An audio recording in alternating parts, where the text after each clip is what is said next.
Hello, dear students. This is Swati Rajput, your SSC teacher, and today I am here to explain the sample paper of SST given by CBSE.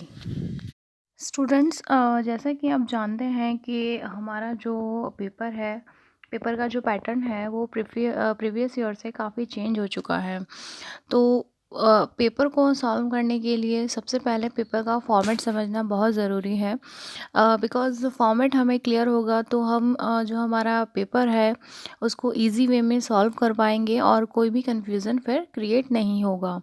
तो पहले हम marking scheme समझते हैं कि कितने sections में हमारा paper आएगा और क्या क्या मार्क्स होंगे उनके।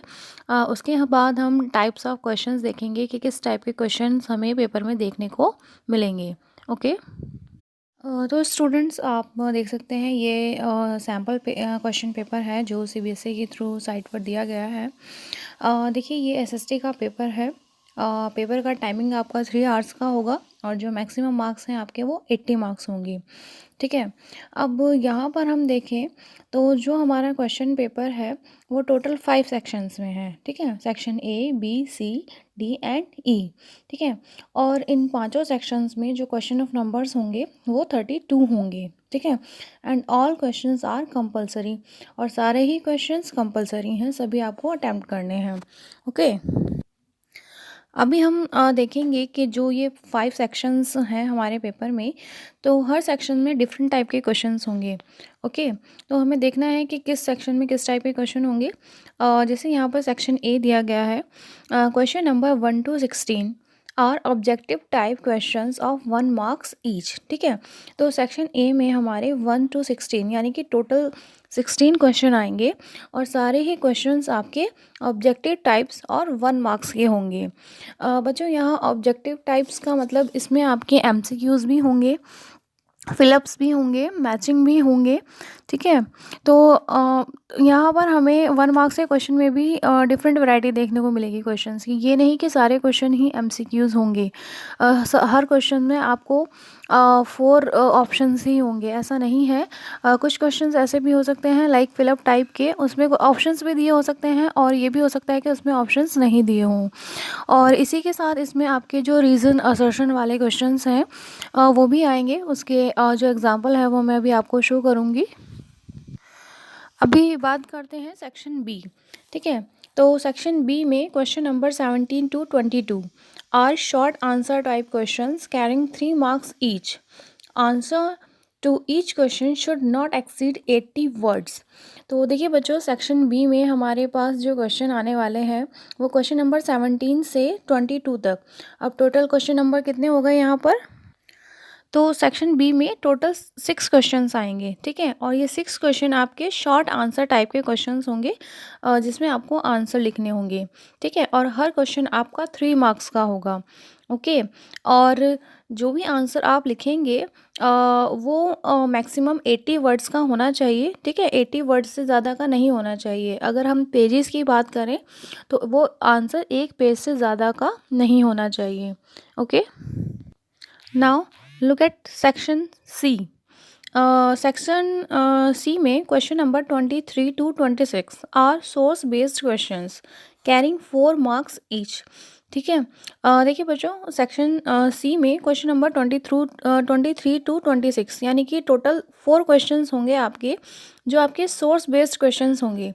बच्चों, सोर्स बेस्ड क्वेश्चन का मीनिंग यहाँ पर है कि यहाँ पर आपको एक पैराग्राफ दिया गया होगा और उसी के बिहाफ पर आपसे आगे क्वेश्चंस पूछे जाएंगे उसी से रिलेटेड। ठीक है। सारे क्वेश्चन आपके मल्टीपल एग्जाम्पल वाले होंगे, मल्टीपल चॉइस वाले होंगे। उसमें आपको क्वेश्चन पूछा होगा और उसके बाद आपको 4 चॉइसेस दी गई होगी, ए बी सी डी, और उसमें से आपको करेक्ट आंसर चूज़ करना होगा। ठीक है। तो इस टाइप के 4 क्वेश्चंस आएंगे आपके। और जो आपकी 4 बुक्स हैं, history, geography, civics and economics, चारों बुक से एक एक आपका जो आपका सोर्स बेस्ड क्वेश्चन है वो आएगा। ठीक है। यानी कि पैराग्राफ होगा, फिर उसके बिहाफ पर आपसे 4 क्वेश्चंस पूछे होंगे। ठीक है। और ये एक क्वेश्चन आपका 4 मार्क्स का होगा। ठीक है। Now look at the section D. Section D में क्वेश्चन नंबर 27 to 31 ठीक है, are long answer type questions carrying 5 marks each. Answers to each question should not exceed 120 words. अब देखिए सेक्शन डी में जो क्वेश्चन आएंगे 27 to 31, तो total यहाँ पर आपके 5 क्वेश्चंस होंगे जो आपके लॉन्ग आंसर टाइप क्वेश्चंस होंगे. हर क्वेश्चन 5 मार्क्स का होगा. ठीक है, और हर आंसर की जो लिमिट है वो 120 वर्ड्स है. अगर हम पेजेस की बात करें तो मैक्स टू मैक्स 2 पेजेस में इसका आंसर आपको लिखना है. ओके. इसके बाद है सेक्शन ई, जिसमें क्वेश्चन नंबर 32 होगा and it is the map based question. ठीक है, जो आपका मैप है जो हिस्ट्री और ज्योग्राफी से आता है, वो मैप आपका क्वेश्चन नंबर 32 होगा. ओके बच्चों, क्वेश्चन नंबर 32 भी 5 मार्क्स का होगा.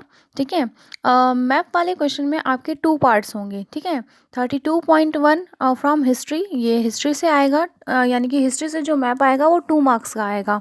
ठीक है, एंड 32.2 यानी कि इसी क्वेश्चन का जो सेकंड पार्ट है वो ज्योग्राफी से आएगा आपका मैप, जो आपका 3 मार्क्स का आएगा. ठीक है, तो यहाँ आपको क्लियर होना चाहिए कि सिर्फ हिस्ट्री और ज्योग्राफी से मैप आएगा, और हिस्ट्री से 2 मार्क्स का मैप आएगा और ज्योग्राफी से 3 मार्क्स का मैप आएगा. Okay, now look at the 7th point. There is no overall choice in the question paper. However, an internal choice has been provided in few questions. Only one of the choices in such questions have to be attempted. देखिए बच्चों, paper में total question जो है वो आपके 32 हैं. ठीक है, तो ओवरऑल पेपर में कोई चॉइस नहीं है, बट क्वेश्चंस में ही आपको इंटरनल चॉइस दी गई है. मान लीजिए क्वेश्चन नंबर 22 दिया गया है, तो 22 के आपको 2 क्वेश्चंस दिए गए होंगे, जहाँ पर आपको दोनों में से किसी एक क्वेश्चंस को अटैम्प्ट करना होगा. ओके, आपको दोनों के आंसर नहीं लिखने होंगे क्योंकि मार्क्स आपको एक के ही मिलेंगे. तो अगर चॉइस वाले क्वेश्चन आपके पास आते हैं तो दोनों में से सिर्फ एक ही अटैम्प्ट कीजिएगा. Okay, now look at the point number 8. In addition to this, separate instructions are given with each section and questions whenever necessary. इसके अलावा अगर किसी जो सेपरेट इंस्ट्रक्शंस भी दिए गए हैं कुछ क्वेश्चंस में जहाँ पर उनकी ज़रूरत है. तो बच्चों ये तो थे जनरल इंस्ट्रक्शंस जो आपको क्लियर होने चाहिए कि किस टाइप के किस सेक्शन में किस टाइप के क्वेश्चंस आने वाले हैं और वो कितने मार्क्स के हैं. इसके बाद अभी मैं आपको कुछ क्वेश्चंस के एग्जांपल शो कर देती हूँ कि किस सेक्शन में किस टाइप के क्वेश्चंस आएंगे, ताकि आपको हेल्पफुल रहे क्वेश्चंस को समझने में और कैसे उनको सॉल्व करना है. Okay okay, now look at the section A. Section A में बच्चों हमें पता है कि 16 क्वेश्चंस आएंगे जो ऑब्जेक्टिव टाइप क्वेश्चंस होंगे, है ना, और ईच क्वेश्चन 1 मार्क्स का होगा. तो आप देख पा रहे हैं कि यहाँ पर MCQs टाइप के क्वेश्चंस हैं जहाँ पर क्वेश्चन दिए गए हैं और उनके 4 ऑप्शंस दिए गए हैं. जो करेक्ट ऑप्शन है उसको हमें टिक करना है. ठीक है, करेक्ट आंसर के लिए हमें 1 मार्क्स मिलेगा और रॉन्ग आंसर के लिए 0. तो बच्चों इस बार जो पैटर्न चेंज हुआ है CBSE का, तो यहाँ पर ऑब्जेक्टिव क्वेश्चंस जो हैं उनके नंबर्स बहुत ज़्यादा हैं. ठीक है, तो जब ऑब्जेक्टिव क्वेश्चंस हमें सॉल्व करने होते हैं तो उसके लिए हमारा चैप्टर को समझना बहुत इम्पॉर्टेंट हो जाता है.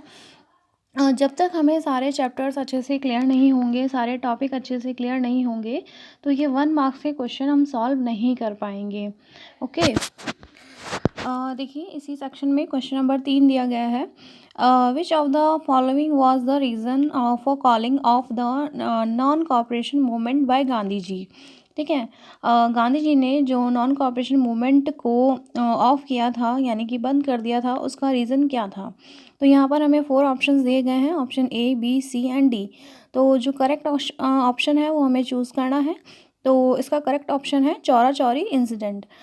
जब चौरा चौरी इंसिडेंट हुआ था तो उस टाइम पर नॉन कोऑपरेशन मूवमेंट चल रहा था, बट इस घटना की वजह से, इस इंसिडेंट्स की वजह से गांधी जी ने इस मूवमेंट को कॉल ऑफ कर दिया था. ओके, आगे आप क्वेश्चन नंबर 4 देख पा रहे होंगे. ये एक फिल इन दी ब्लैंक्स है. ठीक है, तो इसमें आपको देखिए 2 क्वेश्चंस पूछे गए हैं और करके, तो आपको ये दोनों सॉल्व नहीं करने हैं, दोनों में से कोई एक सॉल्व करना है. ओके। अगर आप दोनों सॉल्व कर देंगे तो उसके मार्क्स आपको नहीं मिलेंगे, ठीक है। तो आपको एक ही सॉल्व करना है जो आपको बहुत अच्छे से आता हो, जिसका आंसर आपको करेक्ट पता हो। ओके। नेक्स्ट जो क्वेश्चन है वो क्वेश्चन नंबर 5 है। देखिए इसमें ये आपका मैचिंग टाइप से क्वेश्चन है, ठीक है। तो बच्चों जब भी हम मैचिंग करते हैं तो एक बात हमेशा ध्यान रखिएगा, अब आप सीनियर क्लासेस में आ गए हैं तो कोई भी मैचिंग क्रॉस करके मत कीजिएगा। अगर आप ए है जैसे, तो उसका करेक्ट आंसर उसके सामने लिखिएगा। ओके। इसके बाद फिर से क्वेश्चन नंबर 6 एक फिल इन द ब्लैंक्स है, बट यहाँ पर जो फिल इन द ब्लैंक्स है इसमें ऑप्शंस दिए गए हैं, ठीक है। इससे पहले जो हमने क्वेश्चन नंबर 4 देखा था उसमें ऑप्शंस नहीं थे, उसमें हमें खुद से ही आंसर लिखना है।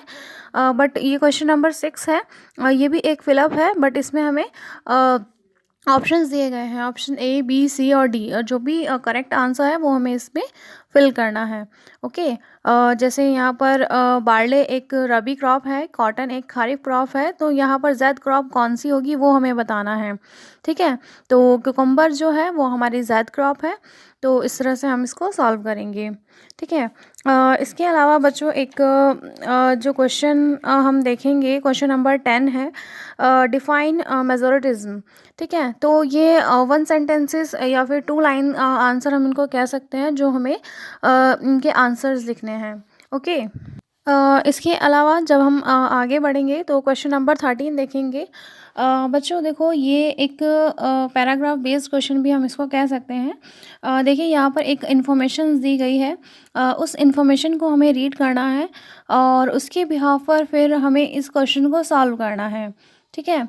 तो जो भी इन्फॉर्मेशन को पढ़ने के बाद हमें जो भी ऑप्शंस करेक्ट लगेगा उसको हमें टिक करना है, ठीक है। इसके अलावा जो क्वेश्चन नंबर 16 आप देख रहे हैं, ये आपका असर्शन रीज़न क्वेश्चन है।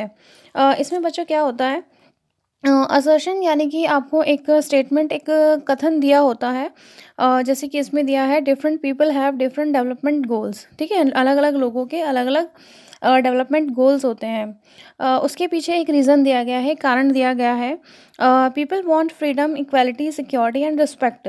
क्या इसलिए कि लोगों को फ्रीडम चाहिए होता है, इक्वालिटी चाहिए होती है, सिक्योरिटी चाहिए होता है, रिस्पेक्ट चाहिए होता है, ठीक है। अब इसके बाद असर्शन और रीज़न देने के बाद आपको यहाँ ऑप्शंस दिए गए हैं, option A B C D, ठीक है। अब ये किस टाइप के ऑप्शंस हैं, देखिए फर्स्ट ऑप्शन जो है वो है both A and R true and R is the correct explanation of A, ठीक है। यहाँ पर जो ए और आर है, ए यानी कि असर्शन, आर यानी कि रीज़न, वो दोनों ही करेक्ट हैं, ट्रू है, और जो आर है वो ए की करेक्ट एक्सप्लेनेशन है, मतलब वो रीज़न सही है जो असर्शन के लिए दिया गया है, या तो ये ऑप्शन सही है। इसके बाद जो ऑप्शन बी है, both A and R true but R is not the correct explanation, ये आंसर हम तब टिक करेंगे जब हमारा असर्शन और रीज़न यानी कि दोनों स्टेटमेंट सही लिखे गए हों, बट जो हमें असर्शन दिया गया है उसका रीज़न जो है वो सही नहीं हो, उससे मैच ना करता हो, तो हम बी ऑप्शन चूज़ करेंगे। सी ऑप्शन हम तब चूज़ करेंगे जब A is true but R is false, यानी कि जो असर्शन हमें दिया गया है, जो स्टेटमेंट हमें दिया गया है वो सही है और जो उसका जो रीज़न दिया गया है वो फॉल्स है।